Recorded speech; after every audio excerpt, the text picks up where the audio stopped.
तो पिछले एपिसोड में हमने देखा कि उन सभी को टीम बनाकर बैटल करवाया जाता है, जिसमें दोनों टीम से एक एक प्लेयर अपने ओपोनेंट प्लेयर से फाइट करते हैं, जिसमें अकीरा का एक टीममेट मारा जाता है और दोनों टीम एक एक बैटल जीत चुका होता है और उनका फोर्थ बैटल किरीसाकी और साइको के बीच हो रहा होता है। अब आगे तो एपिसोड की शुरुआत में किरीसाकी और साइको अभी भी फाइट कर रहे होते हैं और किरीसाकी साइको से कह रहा होता है कि चलो अब हार भी मान लो, क्योंकि मुझे नहीं लगता कि तुम मुझे हरा भी पाओगी। साइको रिन से बहुत ज़्यादा डरी हुई थी और सोच रही थी कि अगर वो सरेंडर कर देती है तो पता नहीं रिन मेरे साथ क्या करेगी, इसलिए वो सरेंडर करने से मना कर देती है और उसके पास जितना भी मार्बल होता है वो सब निकाल लेती है। ये देखकर अकीरा उसे जल्दी से खत्म करने के लिए बोलता है, लेकिन तब तक साइको उस पर एक के बाद एक मार्बल से हमला करने लगती है, जिससे किरीसाकी बच रहा होता है। और जब साइको का सभी मार्बल्स खत्म हो जाता है तब किरीसाकी खुद को उसके जाल में कैद पाता है। साइको किरीसाकी का सभी रास्ता बंद कर चुका होता है भागने का, सिर्फ एक ही रास्ता बच रहा होता है। किरीसाकी कहता है कि इसका कोई फायदा नहीं होगा क्योंकि मैं अभी कभी सबको काट सकता हूँ। साइको कहती है लेकिन मैंने अभी तक हार नहीं माना है, मेरे पास एक लास्ट बच रहा है। ये बोलकर वो उस पर अटैक कर देती है, लेकिन किरीसाकी बड़े ही आसानी से उसे काट देता है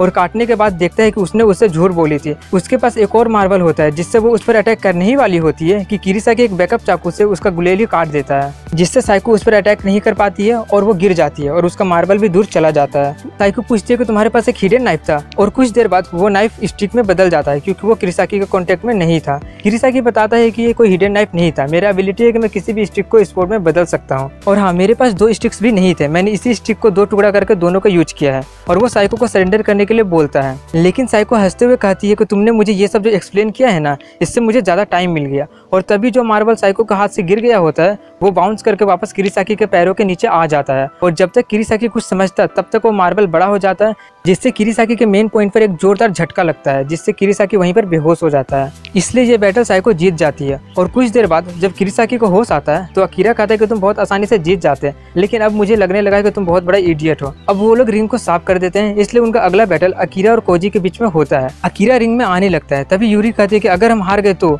अकीरा कहता है कि अभी तक बताया नहीं गया है कि जो टीम हारेगा तो उसके साथ क्या होगा, लेकिन ये मानकर चलो कि कुछ तो बुरा ही होगा। और वो किरीसाकी की तरफ इशारा करते हुए कहता है कि किसी ने हमें ऐसा पोजीशन में डाल दिया है ये हम हारना अफोर्ड नहीं कर सकते हैं। और अकीरा रिंग की तरफ जाने लगता है और अपने मन में कहता है मैं तो मजाक कर रहा था, यहाँ कोई रीजन ही नहीं है ये मानकर चलना कि हारने वाले के साथ बुरा ही होगा, क्योंकि अगर उनका गोल हमें मारना ही होता तो वो लूजर को कब के मार चुके होते। लेकिन वो तो हमें मेडिकल ट्रीटमेंट दे रही है, जिसका मतलब है कि वो चाहते हैं कि हम लड़ते रहें, लेकिन अगर हारने पर उन्हें हमें कोई पनिशमेंट देना ही है तो कम से कम वो हमें मारेगी नहीं। अब उनका बैटल शुरू होने से पहले 5 सेकंड का टाइम शुरू हो जाता है और अकीरा अपने एबिलिटी के बारे में सोचता है कि उसका एबिलिटी है कि जो भी दूसरा पर्सन सोचेगा वही मेरा एबिलिटी होगा। और यही अकीरा को समझ नहीं आ रहा होता है कि दूसरा पर्सन का मतलब कौन है, क्या यहाँ पर मौजूद कोई भी पर्सन है या जिससे मैं फाइट करने वाला हूँ वो है, या मैं खुद ही हूँ। आखिर कौन होगा और वो क्या कंडीशन है मेरा एबिलिटी को एक्टिवेट करने का, यही टाइम है पता करने का। अब उनका 5 सेकंड पूरा हो जाता है और उनका बैटल शुरू हो जाता है। अब यहाँ पर अकीरा लकी होता है क्योंकि उसका अपोनेंट फास्ट अटैकर नहीं होता है। अकीरा पहला फेज ट्राई करता है और पहला फेज में कुछ भी नहीं होता है, इसलिए वो दूसरा फेज के लिए आगे बढ़ता है और दूसरा फेज में वो अपने अपोनेंट की तरफ ना बढ़कर अपने टीममेट की तरफ ही बढ़ता है और कहता है कि किरीसाकी ये दूसरी बार था जब तुमने अपने अपोनेंट को कम समझने के कारण तुम मरते मरते बचे हो और तुम एक बहुत बड़ा बेवकूफ़ हो जिससे हमारा टीम खतरे में पड़ सकता है। और इस वक्त उसके अपोनेंट को छोड़कर सिर्फ मैं ही हूँ जो अपना एबिलिटी यूज कर सकता हूँ, तो तुम्हें क्या लगता है कि मैं तुम्हें ऐसे ही छोड़ दूंगा? और तभी उसका एबिलिटी एक्टिवेट हो जाता है और किसी को कुछ समझ आता है कि अकीरा उस पर शूट कर देता है, लेकिन वो किरीसाकी को शूट नहीं किया होता है बल्कि उसने गलत निशाना लगाया होता है। अकीरा कहता है कि मैं तो बस मजाक कर रहा था, लेकिन इससे तुम एक सबक जरूर सीख गए होगे। किरीसाकी उस पर चिल्लाने लगता है कि तुमने तो मुझे मार ही दिया था। अकीरा कहता है मैंने कहा ना मैं बस मजाक कर रहा था। अकीरा ने अभी जो किया उसे देखकर कोजी बहुत ज़्यादा डर और घबरा जाता है और अपने बारे में सोचने लगता है कि मैं हमेशा साइड कैरेक्टर ही रहा, कभी भी मेन कैरेक्टर नहीं बन पाया। और एक दिन वो ये बोलते हुए जा रहा था कि मैं दोबारा जन्म लेना चाहता हूँ, तभी उसके ऊपर कुछ गिर जाता है और वो वहीं पर मर जाता है। सीन प्रेजेंट टाइम में आता है जहाँ अकीरा उसे शूट करने वाला पोजीशन में खड़ा होता है, जिससे कोजी बहुत ही ज़्यादा डर रहा होता है। और अकीरा सोच रहा था कि अब यहाँ पर सभी लोग कैनन मेरा एबिलिटी है यही सोच रहे होंगे। सबसे पहले वो रिन को देखता है लेकिन कुछ भी नहीं होता है और जैसे वो कोजी को देखता है वो एक्टिवेट हो जाता है और अकीरा समझ जाता है कि उसका एबिलिटी कैसे काम करता है और उसका एबिलिटी कैसे काम करता है वो हमें आगे पता चलेगा। अब अकीरा उस पर हमला कर देता है लेकिन उसे कुछ नहीं होता है क्योंकि उसके सामने एक इनविजिबल शील्ड था, इसलिए अकीरा 2 और फायर करता है लेकिन उससे भी कुछ नहीं होता है। और कोजी सोच रहा था कि मैंने अपना एबिलिटी दिखा दिया, अब सब खत्म हो गया, मैं हमेशा से एक साइड कैरेक्टर ही था। तभी उसके टीममेट्स उसके लिए चीयर करने लगते हैं, जिससे कोजी को एक नया फीलिंग का एहसास होता है क्योंकि इससे पहले कभी भी उसके पूरे लाइफ में किसी लड़की ने उसके लिए चीयर नहीं किया था।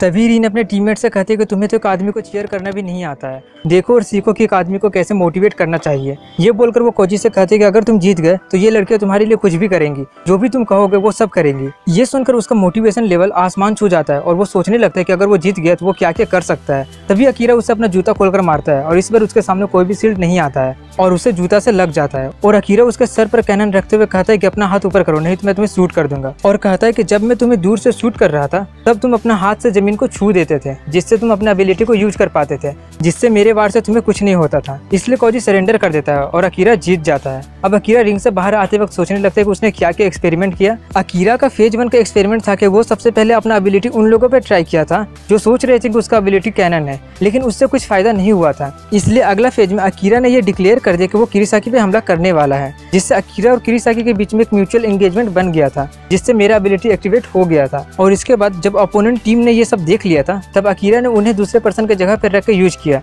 लेकिन इससे कैनन एक्टिवेट नहीं हुआ। उसका एबिलिटी रिंग में फेस कर रहे उसके अपोनेंट के खिलाफ ही एक्टिवेट हुआ था, जिससे अकीरा को एक बात समझ आ जाता है कि जब उसके और उसके टारगेट के बीच में एक म्यूचुअल एंगेजमेंट होगा, जैसे किरीसाकी के टाइम में अकीरा उसे शूट करने वाला था और कोजी के टाइम में वो रिंग में था, उसके टीममेट्स भी अकीरा का दुश्मन था, लेकिन वो उस वक्त अकीरा से इंगेज नहीं था, यानी उसके साथ किसी भी झमेले में नहीं पड़ा था, इसलिए एक्टिवेट नहीं हुआ था। अब सीन करेंट टाइम में आता है और जैसे ही अकीरा रिंग से बाहर आता है किरीसाकी उसका गला पकड़ लेता है और उस पर चिल्लाने लगता है कि वो सब क्या था। अकीरा कहता है कि वो तुम्हारे भले के लिए ही था, वैसे भी मैंने तुम्हें शूट नहीं किया था। कुमागिरी कहता है कि अगर तुमसे कंपेयर करे तो उसके पास कमजोर एबिलिटी था। अकीरा कहता है लेकिन मैं इसे नहीं मान सकता हूँ, क्योंकि अगर वो एबिलिटी तुम्हारे जैसे किसी फाइटर के हाथ में रहता तो तुम बहुत आसानी से मुझे हरा सकते थे। पहले तो वो मेरे अटैक से खुद को बचाता और उसके बाद मुझ पर अटैक कर देता। अब उनका 5वां बैटल शुरू होता है, जिसके बारे में यूरी कह रही थी कि मुझे हमेशा अजीब अपोनेंट ही क्यों मिलते हैं। तभी उसका अपोनेंट आता है और वो और कोई नहीं बल्कि वही साइको स्टोकर होता है, जो कहते हुए आ रहा था कि हमारा प्यार इतना मजबूत है कि मौत भी हमें अलग नहीं कर सकती है। और उसे दोबारा देखकर यूरी का दिमाग बहुत ही ज्यादा खराब हो जाता है, क्योंकि उसी के कारण वो आज यहाँ पर होती है।